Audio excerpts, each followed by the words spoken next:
and play on 2nd and 10. That's his youth right there. Tagovailoa trying to make up for it. Fires to the end zone. Touchdown! Alabama wins! So it's time for a college football game-by-game prediction and roster discussion video for the Iowa State Cyclones.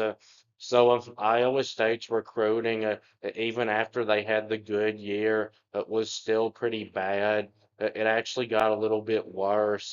So in 2024, Iowa State had the 57th ranked recruiting class in the country. And in 2025, they had the 58th ranked recruiting class. They didn't have any 5-star players and only had one 4-star player. But their head coach, Matt Campbell, is the best coach that Iowa State has ever had. This will be his 10th season there. And before he got to Iowa State, they were just above Kansas. They were a 3 to 4 win team every year. And even though last year is the only great year he's had there, they've been a consistent 7 or 8 win team under him, except for one bad year that they had in 2022. And Iowa State returns both coordinators. On the offensive side of the ball, they were pretty good here last year. They averaged at 30.4 points per game. I think they'll be solid here this year. Rocco Beck coming back at quarterback is big for them. He's a really good quarterback. He started every game for them the last 2 years, which is 27 games. But last season, he had 3,505 yards passing, and he threw 25 touchdown passes and completed at 59.4% of his passes and averaged a pretty good 7.7 yards per throw. And he also had 318 yards rushing and 8 rushing touchdowns. He's a quarterback that I think has a good chance of playing in the NFL someday.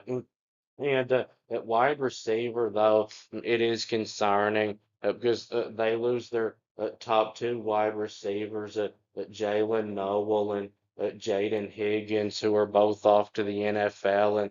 And they were most of Iowa State's production and passing last season. They combined for over 2,300 yards receiving. Now, they did bring in a wide receiver from East Carolina who is pretty good. His name is Chase Sewell.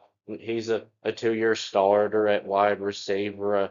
And in 21 games combined, he had 81 catches for 1,300 yards and 4 touchdowns, averaging 16 yards per catch. But they're going to be down at wide receiver this year compared to last year. Now, running back is good. They return Carson Henson, who had last season on 151 carries, 752 yards, and 13 touchdowns, averaging 5 yards a carry. Here's a clip of a touchdown run by him. A lot of respect for the size and the athleticism of this Miami front. They're going to try to play this game outside of them if possible. Hanson on the handoff takes it to the house. And they've got Abo Sama, or whatever his name is, coming back. He'll be running back number 2. He had last year on 124 carries, 587 yards, and 2 touchdowns, averaging 4.7 a carry. And the offensive line is probably the best part of the offense. It's one of the best in the Big 12, I think. Probably the 3rd best behind Utah and Baylor. They've got 4 starters coming back, and all 5 starters this year will have starting experience. And it was a good offensive line last year. They only allowed 16 sacks all season. And now defensively, they were good here last year. They only gave up on average at 19.9 points per game. I think they will take a step back here this year, but I still think they'll be solid defensively. Their defensive line was the weakness of the defense last year. They only have 1 out of 3 starters coming back there, but they didn't have much of a pass rush, and they ranked 109th at stopping the run, giving up 188.4 yards rushing per game. And they do need to play better on the defensive line this year. Now at linebacker, they should be pretty good. They've got Cooper Abel coming back, who had last year 69 tackles and a sack, and they've got Caleb Bacon coming back. He missed all of last year with an injury, but in 2023, he was only a backup, but played in every game and still had 60 tackles and 3 sacks and 11 total quarterback pressures and 2 pass breakups and a forced fumble.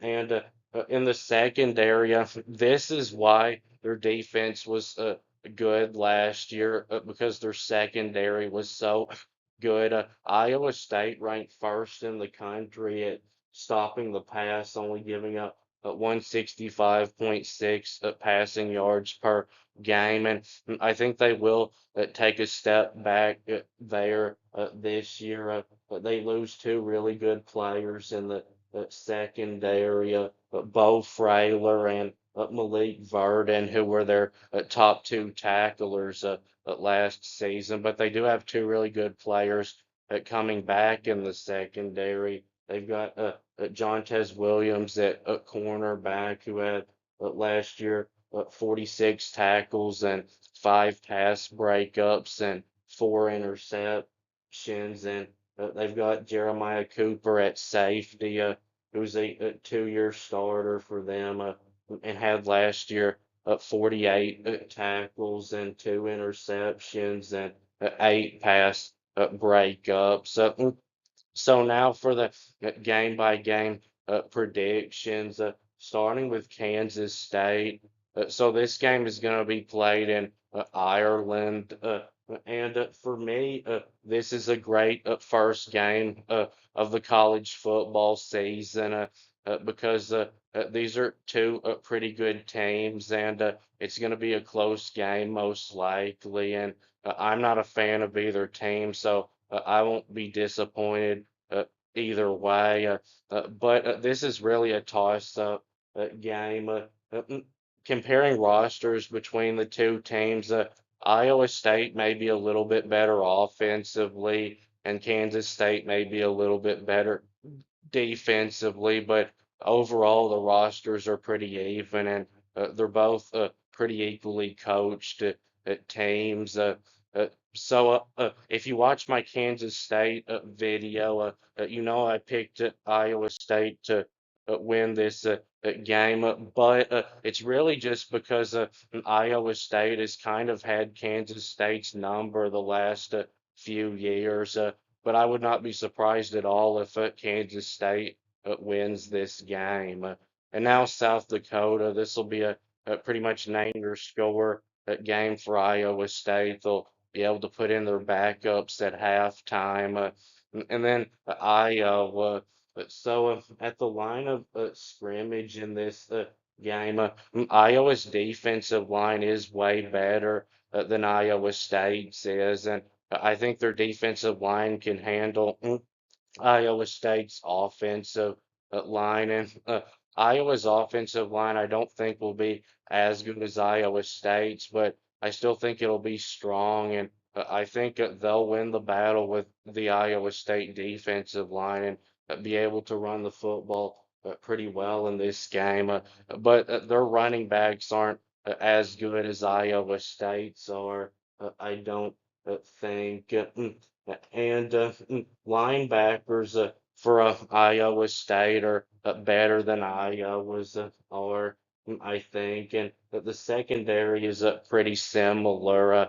I think this will be a close, low-scoring game, but Iowa State, I do still think is a little bit better than Iowa, and the game is at Iowa State, so I'm going to go with them to get the win. And now on the road at Arkansas State. These two teams I saw played last year, and Iowa State won 52-7. It'll probably be something similar to that this year. Iowa State should have a comfortable enough lead at halftime to put in their second string. And now Arizona. So Iowa State's offensive line, I think, will dominate in this game, and Arizona's offensive line is not good enough to really take advantage of the weak Iowa State defensive line, and the running backs at Arizona aren't as good as that Iowa State, and Noah Fafita will probably make some big plays passing in this game, but Rocco Beck, I'm pretty sure, will too. I think Iowa State is a much better team, and I think they'll win this game by a couple of scores. So now on the road at Cincinnati. So Iowa State is going to lose to somebody bad, I think, this year, and Cincinnati, I think, is going to beat somebody good this year. As bad as they were last year, they beat Arizona State. So at the line of scrimmage, Cincinnati's offensive line is not good, but it's not bad, and I think they can handle Iowa State and Tawee Walker, their new running back that I talked about in a different video. I think will have a good game, and Iowa State's offensive line is better than Cincinnati's defensive line, but Cincinnati's defensive line, I think, is a little better than Iowa State's is because they've got Dante Corleen coming back, who's a really good player. I'm surprised he didn't transfer, but he can get after the quarterback. And Brendan Sorsby, the quarterback for Cincinnati, had close to as good of a year passing as Rocco Beck did last year, and he's actually a better runner than Rocco Beck is. I think Iowa State's a much better team than Cincinnati, but I'm going to go with Cincinnati to pull this upset. And now on the road at Colorado, I think this is a good matchup for Iowa State because even though Iowa State's defensive line is not very good, Colorado's offensive line is so bad that they won't be able to run the football anyway in this game. And Colorado's defensive line is uh, probably just as weak as Iowa State's is. So Iowa State's offensive line should be able to dominate in this game, and they should be able to run the football well in this game. And Colorado, I don't think can take advantage of Iowa State's secondary at taking a step back this year, like they could have done last year. So I think Iowa State wins this one by probably a couple of scores. And now BYU. So if you watch my BYU video, you already know I'm picking Iowa State to win by a couple of scores. BYU's wide receiver Chase Roberts may be a better wide receiver than any of Iowa State's receivers this year, but the problem for BYU is Rocco Beck is so much better of a quarterback and so much more experienced quarterback than this new quarterback that BYU is going to have. So I still think Iowa State's going to have an advantage passing in this game. And LJ Martin, BYU's starting running back, may be a better running back than either of Iowa State's two running backs. But BYU doesn't have a good combination of running backs like Iowa State does, or as good of a offensive line. So I think Iowa State will have an advantage running in this game too. And then defensively, the front seven for each team is pretty similar, but I still think Iowa State's secondary is a little bit better than BYU's is. And now Arizona State. At the line of scrimmage, Iowa State's offensive line is good too, and I think that they can win the battle with mm, Iowa State's defensive line, and Arizona State's got a good defensive line also. I think they can handle the Iowa State offensive line. Now, without Scadaboo, I don't think Arizona State's running back room will be as good as Iowa State's is. And at quarterback, Rocco Beck had a little better year as a passer than Sam Levitt did last year, but Levitt is a better runner than he is. And at wide receiver, Jordan Tyson at Arizona State is probably the second best receiver in the country. So Arizona State, I think, is clearly the better team in this one, but this is a revenge game for Iowa State, and they're playing at home. I think they'll be very motivated for this one after what Arizona State did to them in the Big 12 championship last year, and I think it'll be really close, but I think Iowa State gets this win. But if this was on a neutral field, I'd take Arizona State. So now on the road at TCU. TCU's quarterback, Josh Hoover, had an even better year than Rocco Beck did last year. And the wide receivers are better than Iowa State's are. But TCU is not very good at the line of scrimmage on either side. Iowa State will be able to run, I think, well in this game. And TCU can't really take advantage of Iowa State's struggles on the defensive line. They don't have a very good run game. And TCU's defense, I think, is pretty similar to Iowa State's defense everywhere. And with the game being on the road, though, I think it's close, but I have a feeling that TCU will get this win. And then now Kansas, a team that has kind of had Iowa State's number recently. Kansas's quarterback, Jalen Daniels, I saw gave Iowa State's defense a lot of problems last season. He had 363 yards of total offense in that game, and I think he'll give them problems again this year. And Kansas's offensive line is not that good, but I still think their run game will be very solid because they've got a very solid running back room, and I think they'll be able to run on Iowa State, and I think this will be a pretty high scoring game. But I do think Iowa State's offensive line will dominate in this game because Kansas does not have a very good defensive line. Now, linebackers are pretty similar with these two teams, but I think that Iowa State's secondary is better than Kansas's is.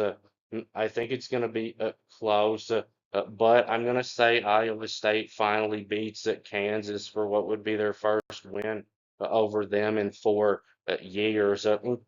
So now on the road at Oklahoma State, I had thought about picking Oklahoma State to win this game because of Mike Gundy, and it is on the road. But besides last year, Mike Gundy has done a pretty good job with Oklahoma State's football program, but I just couldn't pick Oklahoma State to win this game because he's pretty much redone their roster completely with transfers, and maybe that's a good thing because the team was so bad last year.